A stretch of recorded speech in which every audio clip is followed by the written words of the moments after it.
உறவுகளே, எனக்கு தெரிஞ்ச ஒரு பதிவு போட போகிறேன்.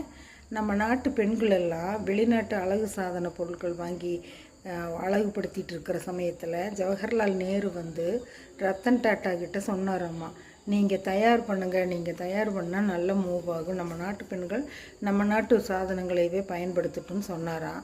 அதுக்கு ரத்தன் டாட்டா தயார் பண்ணி லட்சுமி அப்படின்னு சொல்லி பேர் வச்சு அதை வெளியிட்டாராம்மா. யாருமே வாங்கலையாம்மா, ஒருத்தருமே வாங்கலையாம்மா. அப்போது இவர் யோசிச்சாரம்மா, அதாவது வந்து வாங்கலையே அப்படின்னு சொல்லி முடங்கி இருக்காமல் யோசிச்சுட்டே இருந்தாராம்மா. யோசிச்சுட்டு அதுக்கு லாக்மே அப்படின்னு பேர் வச்சாராம். லட்சுமிங்கிறத ஒரு சிறு மாற்றமாக லாக்மேன்னு வச்சாராம். லாக்மேன்னு வச்சோன்னே இன்றளவும் அது வந்து பிரபலமாக சேலாகிட்டு இருக்குது. பார்த்தீங்களா எப்படி யோசிச்சிருக்கிறாருன்னு? நம்மளும் அவர் மாதிரி யோசித்து பார்க்கலாம் எதையுமே. உங்களுக்கு பிடிச்சிருக்கும்னு நினைக்கிறேன். பிடிச்சிருந்தால் லைக் பண்ணுங்கள், ஷேர் பண்ணுங்கள், சப்ஸ்கிரைப் பண்ணுங்கள், பெல் பட்டன் அமுத்துங்க. இந்த நாள் இனிய நாளாக எல்லோருக்கும் அமையட்டும். மாலை வணக்கத்துடன். தேங்க்யூ.